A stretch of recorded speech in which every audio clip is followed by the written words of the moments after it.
All right, guys, we're ready for another review. So this is for our Unit 3 test. These review questions, they're going to follow the order that your review questions are on your homework. So right now we're looking at question number 1. This is going to match question number 1 on your review homework. It's not going to match question number 1 on the test. These aren't going to be in the same order. You need to be ready to be able to answer them no matter where they come up. So just giving you a heads up, I'll remind you in class as well. But number 1, it wants us to graph the following function. And you've got a couple of options here. One of them is to put this in your calculator and tell it to graph the function for you and look at the picture to see which one matches. The easier way is to look at the function. That plus 3 is on the outside of the square root, which means it's going to shift my graph up 3. So when I look at these functions, all I have to do is look for the one that's shifted up. A is shifted down. C is shifted to the left. D is shifted to the right. B is the only one that's shifted up. And then this is counting by 2s. So that would be up 2. That one's up 3. So B is going to be my right answer. Remember, if it's on the outside, it shifts in the same direction as the sign. The plus goes up, the minus goes down. If it was on the inside, square root of x minus 3, that is our left and right shift. And remember, it goes in the opposite if it's underneath. All right, next problem. This is going to be number 2. I'll try and keep track of these for you. It wants us to rewrite the function to make it easy to graph using transformations. What makes this one difficult to graph is that 36 that's in front of the x. So what I want to do is rewrite the equation so that there is nothing in front of x. So to get rid of the 36, I have to factor it out of the radical here. So I'm going to factor a 36 out. And when I take 36x divided by 36, I'm left with x. And when I take negative 180 divided by 36, I get negative 5. So I just took this and rewrote it in another form. I factored out the 36. So now I have square root of 36 times x minus 5. The reason we wanted to do that is I know the square root of 36. And now that these are being multiplied, I can take the square root of 36 and pull it outside the square root. So this becomes y equals the square root of 36 is 6. And I'm left with the square root of, that part's gone, but I'm left with x minus 5. So my new function, rewritten, this function says 6 square root x minus 5. But then it wants me to describe the graph. So I've got to look at what's happening to my graph. And my first hint, this negative 5 that's underneath the square root, remember, if it's underneath the square root, it's going to go in the opposite direction, to the left or the right. And since it's a negative 5, that means that this is going to move, it's going to be shifted 5 to the right.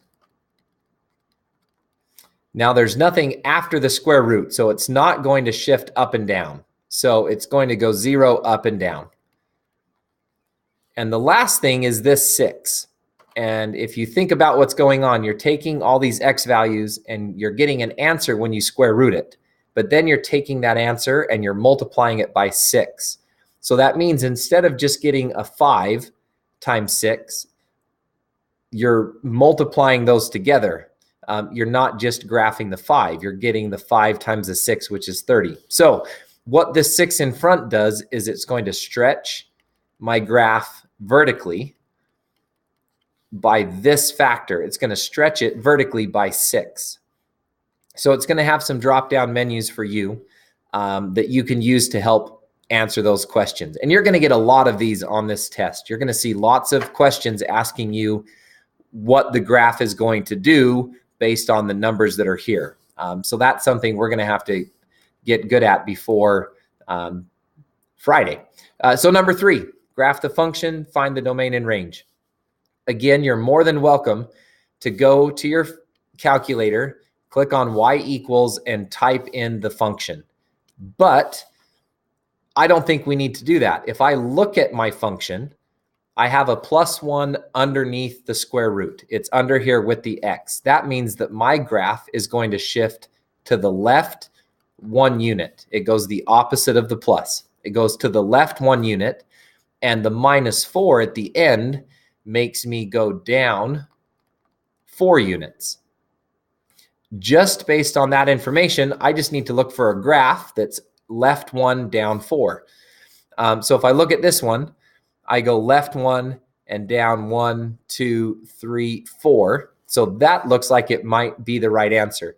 It's definitely not B because my graph is flipped over. And if you remember, y equals negative square root. That's what flips it over. And this isn't a negative, so it's definitely not this one. This one gets shifted to the left 4 and up 1. So that one, they use the wrong numbers here. This one's flipped over, shifted to the right and up, so it's definitely not that. So A is going to be my right answer. Again, you're welcome to graph this on the calculator. It's just not necessary. It's time that you can take to do it that way, or use the shortcuts, look at the graph, and see if you can find which one it's going to match. So this is going to be number 4, I hope. Yes, number 4. So on your review, make a table of values for the equation, then graph the equation. Again, you're more than welcome to put this in your calculator and see what it looks like.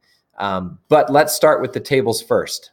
What it wants us to do is, if x is -5, what's my output? What's my y going to be? So I have to plug -5 into this function. So the absolute value of -5 minus 3 minus 2. Now we have to be careful right here because a lot of you, when you plug in this -5, think that it's in the absolute value, so it becomes a positive. We can't change this to a positive until there's only one number left inside. So to do that, I have to simplify first. -5 minus 3, well, that's just it's going to be the absolute value of -8 minus 2. Well, I know the absolute value of -8, that's 8 minus 2, which becomes 6. So my output is going to be 6. Then I'm going to plug in a -3. -3 minus 3, absolute value minus 2, which becomes the absolute value of -6 minus 2, which becomes 6 minus 2, which becomes 4. Then when I plug in the -1, -1 minus 3 minus 2, -1 minus 3 becomes -4 minus 2. Absolute value of -4 becomes 4 minus 2, which becomes 2. When I plug in a 0, I'm just going to do this one in my head. 0 minus 3 is -3. The absolute value of -3 is 3. And when I minus 2, 3 minus 2 equals 1. Now when I plug in a 1, absolute value of 1 minus 3 minus 2. 1 minus 3 becomes -2 on the inside. The absolute value of -2 is +2. And 2 minus 2 is 0. Now I'm plugging in a 3. The absolute value of 3 minus 3 minus 2. 3 minus 3 becomes 0 minus 2, which becomes -2. When I plug in a 5, absolute value of 5 minus 3, that also becomes 5 minus 3 is 2. Oops, I forgot the minus 2 here. 5 minus 3 is 2, so absolute value of 2. And I'm going to subtract 2 from that, which is going to equal 0. So I found my low point, and now my function starts going back up. So I have a few options as far as matching my table and my graph. I can find the graph that has these points on it, but that's going to take a while. I can plug this in my calculator, but that's going to take a while. Or I can just look at what's happening to my graph. The -3 is on the inside, so that means I'm going to the right 3. The -2 on the outside means that I'm going down 2. So I just have to look for the graph that goes to the right 3 and down 2. This one goes to the right 3, but it goes up. This one goes to the left and up. This one goes left and down. But D goes to the right and goes down. So D is going to be my correct answer. All right, number 5. This one's going to take you a little bit of work. It's going to give you 9 different functions that you need to match with the graphs. And of course, you can plug all 9 of them into your calculator and look at the picture, or we can use those shortcuts. Y equals x minus 5 means that my graph is shifted to the right 5 units. So I'm looking for which one of these is shifted to the right. D's not shifted, E's not shifted. F looks like it goes over 1, 2, 3, 4, 5. So it might be F. A is not shifted. It's right in the middle. B is shifted to the left, so it's going the wrong way, and it's shifted down. C is shifted down, so not C. I is shifted to the right and up. H is shifted up. G is flipped over. So the only possible one is F. So my answer for this one, I would choose graph F. Now it's going to give you 8 more of these. If you can, use the shortcuts to match the graph. If not, go ahead, plug it in your calculator and look at the picture to see which one is going to match. A few things to be careful of are these skinny ones. Remember, if it's skinny like this, I'm going over 1, and instead of only going down 1, I'm going down 1, 2, 3, 4, 5 on that one, which means this one is going to have a 5 in front of the absolute value. Be careful of those. That's why those ones are skinnier. They might be in the same spot as another one. In fact, if you look at D and A, they're the same, except that one of them is taller and skinnier than the other one. That means this one is going to have the number out in front, and this one's not. All right, we're going to move on. You can try those other 8 on your own because they all look the same. So number 6, the adjacent graph is obtained adjacent. We're talking about this graph right here. It's obtained from the graph of f of x equals absolute value of x, or g of x equals the square root of x, by applying several transformations. Describe the transformations. So this graph right here is definitely not the square root graph. Remember, square roots look like this. This one is an absolute value graph. It has kind of the V shape to it, but it's not the normal absolute value graph. That one goes right in the middle. This one, if I look closely, it's shifted to the left 1 unit. So right here, it's translated 1 unit to the left, and it even puts in the left for me. So I go 1 unit to the left, and then it shifts up 1, 2, 3, 4, 5, 6. It's shifted. My vertex is up 6. So it's shifted 6 units up. Not only that, it's also reflected. It's flipped over. It's upside down. It's pointing down instead of up, which means it's reflected across the x-axis. So this drop-down menu is going to give you some options for reflecting.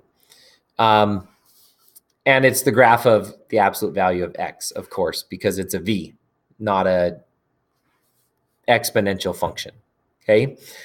In this case, some of these questions like this one, that's all you have to do. It's shifted to the left, it's shifted up, it's flipped over, and it's this kind of graph.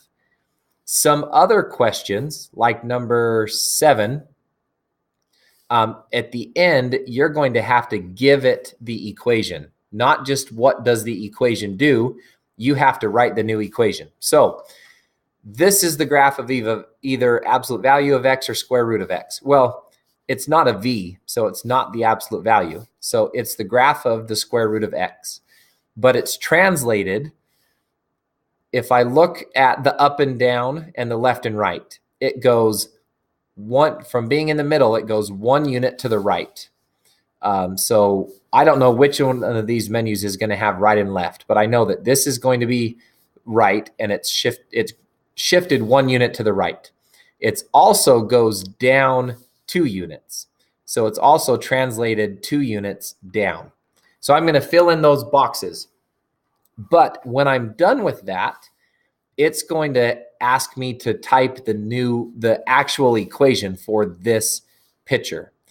So in order to shift 1 unit to the right, so if my function starts out as f of x, it normally looks like the f of x equals square root of x.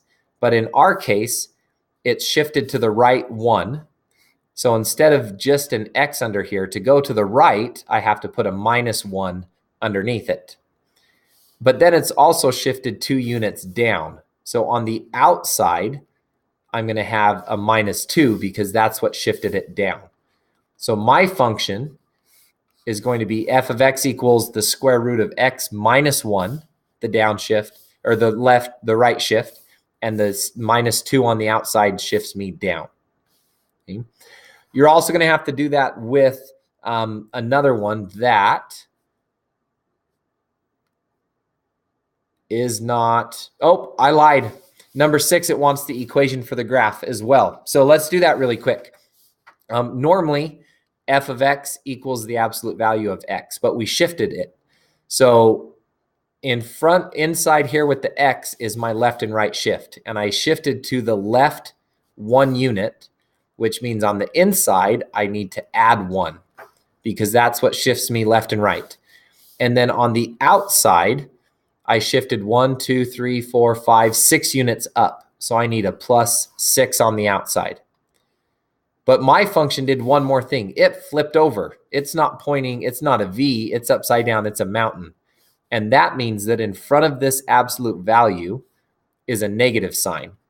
So my function is going to be f of x equals the negative absolute value of x plus 1 and +6 on the outside. All right, now let's move on to number 8. So there was 7. We're a little bit more than halfway through. So number 8, let f of x equal x squared plus 3 and g of x equal 2x minus 5. Find f minus g of x. So it wants me to take the f function and it wants me to minus the g function. So f is x squared plus 3, and I have to minus all of the g function. So I'm going to put that in parentheses. I have to minus 2x minus 5. Now we simplify. This negative sign gets distributed. So x squared plus 3 minus 2x minus a -5 becomes plus 5. And now I combine like terms. X squared is the only x squared. -2x, those are the only -2x's. But then I have a +3 and a +5, which become +8. So f minus g of x equals x squared minus 2x plus 8. Okay, number 9. Let g of x equal 5x and h of x equal x minus 1. Find g plus h of -7. So it wants us to take g and h and add them together. So g is 5x. H is x minus 1. So I'm going to add x minus 1. In this case, I'm just distributing a plus sign. So it just becomes 5x plus x minus 1. 5x's plus 1 more x becomes 6x's minus 1. And that would be my g plus h part. So that's g plus h. But it wants me to find g plus h of -7. So I have to take that -7 and plug it in there. So 6 times -7 minus 1 equals -42 minus 1, which equals -43. So that would be my answer. Remember, you can also plug the -7 into the functions and then add them together. So I can plug -7 into h and into g and plug those answers together. So if I plug it into g, 5 times -7 equals 35. And if I plug it into h, -7 minus 1 equals -8. Now if I add those together, 35 plus -8 equals -35 equals -43. 5 times a -7 is a -35. Okay, number 10. Let f of x equal x squared plus 8, h of x equal x plus 4. Find the value of the following composite function. So this is our new symbol right here, f of h of -6. So what that means is it wants me to take the -6 and plug it into h first. So if I take a -6 and plug it into h, So h of negative 6 equals negative 6 plus 4, which is equal to negative 2. Then I take that answer and I plug it into the f function. So f of negative 2 equals negative 2 squared plus 8. Now, if you plug this in your calculator, you better make sure negative 2 is in parentheses. Otherwise, it's going to give you the wrong answer. Negative 2 squared, negative 2 times negative 2 becomes 4 plus 8, which just equals 12. So f of h of negative 6 is equal to 12. Number 11, g of x is 2x plus 3, h of x equals x plus 6. Find the expression h of g of x. So instead of plugging x into g and then g, that answer into h, I'm plugging all of g into h. I don't have a specific value. So I'm going to take my g function right here, and I'm going to plug it in. So g equals 2x plus 3. I'm going to plug that into h, which means wherever there's an x, I'm now going to put 2x plus 3. So 2x plus 3 replaces that x, and then I have a plus 6, which is easy to simplify. That's just 2x plus 9. So that would be your final answer. All right, number 12. We've got 4 more to go. Write the inequality in interval notation. So some of your answers on this test are going to ask you for interval notation. And remember, that's where we use parentheses, we use brackets, we use negative infinity and infinity sometimes to show what is the smallest possible x value and what is the largest. So in this case, the smallest that x can be is negative 5. But it can't actually be negative 5 because there's no line underneath this. So I'm going to put a negative 5 with a parenthesis and then a comma. The biggest x can be is 5. But because of this line right here, x can actually equal 5. So I'm going to use a bracket. So x is between negative 5 and 5, but it does not include negative 5. So that would be my final answer. All right, number 13, a little story problem here. A certain region is losing about 13 million acres of rainforest each year. Find a linear function. So remember, linear looks like y equals, and it's just a line. So usually you just have something times x, and then sometimes we'll add another number on the outside without x. That's a linear function. So it's just a line, and it says, find a linear function that calculates the change in acres of rainforest in millions of years. So x represents the number of years. And if I'm losing, that means I'm taking something away. And I'm losing 13 million. So 13, because it wants us to do this in millions. So I'm not going to actually write 13, 0, 0, 0, 0, 0, 0. I'm just going to put 13 because that represents our millions. Negative 13 million acres of forest each year. So after 1 year, they're losing negative 13 million times 1. After 2 years, they're losing negative 13 million times 2. So this number changes depending on my x. So it's just negative 13x. That would be my f of x value. That's how many millions of acres we're losing every year. So f of 6 is part B. Find f of 6 and interpret. F of 6 equals negative 13 times 6, which equals negative 78. Because 13 times 10 is 60, plus another 18, so negative 78. So f of 6 equals negative 78. And now it wants me to interpret that. What that means is in 6 years, we're going to lose 78 million acres of rainforest. So that's 13. Number 14. Use the formula d equals 1.22 square root x, where x is the elevation in feet of a person to estimate how many miles a person can see from an airliner that's this high. Okay, that's a lot of words. I have a formula, D equals 1.22 square root x. So D represents how many miles a person can see. So that's how far you can see. X represents the elevation. X is the elevation. So this is the elevation, or in other words, how high in the air you are.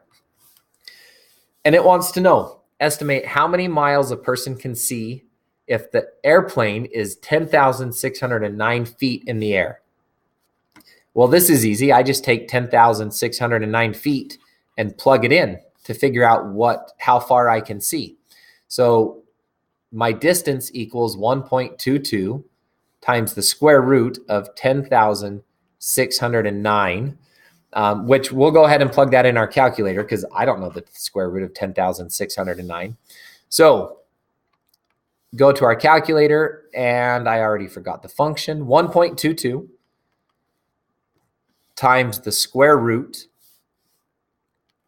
of 10,609. And when I hit enter, 125.66. So 120, I already forgot, 5.66 miles. So if you're 10,000 feet in the air, you can see 125.66 miles is the distance away that you can see. Now be careful with your answer. It might tell you to round to the 10th or to the nearest whole number. So in this case, my answer might be 126. It might be 125.7, or it might just be 125.66. All right, 15. Number 15.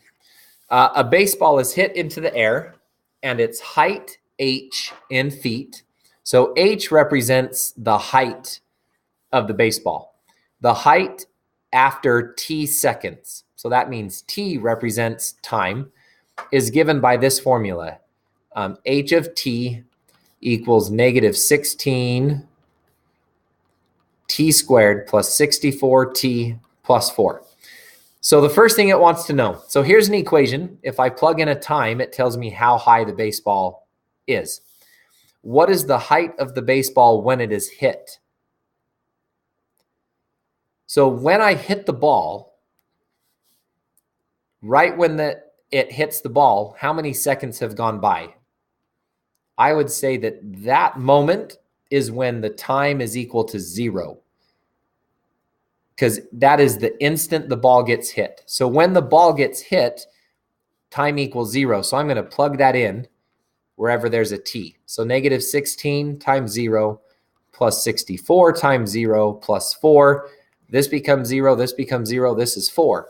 So at 0 seconds, when the ball gets hit, it is 4 feet in the air, which makes sense. The person swinging the bat, the ball's obviously not flat on the ground.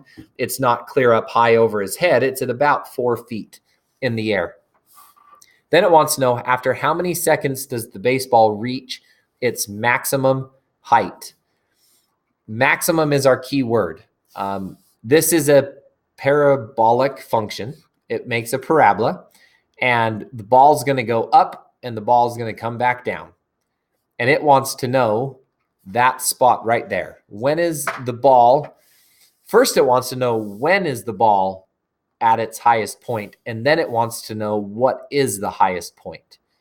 So there's a few ways that we can do this. If you're using the Get Help button in the computer program, it gives you a formula to figure out the x value. It gives you a formula that says this is what we call the vertex, that the x value of the vertex is equal to negative b over 2a. And that comes from when we did the quadratic formula. So the a is right there, and the b is right here. So you could plug in negative and then b, which is 64, divided by 2 times A, which is negative 16. And you would get negative 64 divided by negative 32, which would come out to be 2. So at 2 seconds, when the X value is 2, that's when the ball is at its maximum. That's one way of doing this. And then part C wants to know, well, what is that maximum? And you just take that 2 and you plug it in to the equation to figure out the maximum. Or we can use our calculator. Y equals negative 16 x squared. I know it says t squared, but we don't have a t. Our t becomes our x. So negative 16 x squared plus 64x plus 4.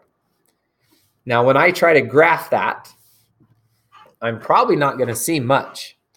I see the middle of my function, but I don't see the part that I care about. I don't see the top of my function. So I need to change my window. And we need the top of our function. So I'm going to go to my y maximum, and I'm going to change that to, I'm just going to say 200 just to see what happens. My y scale, maybe I'll put to 20.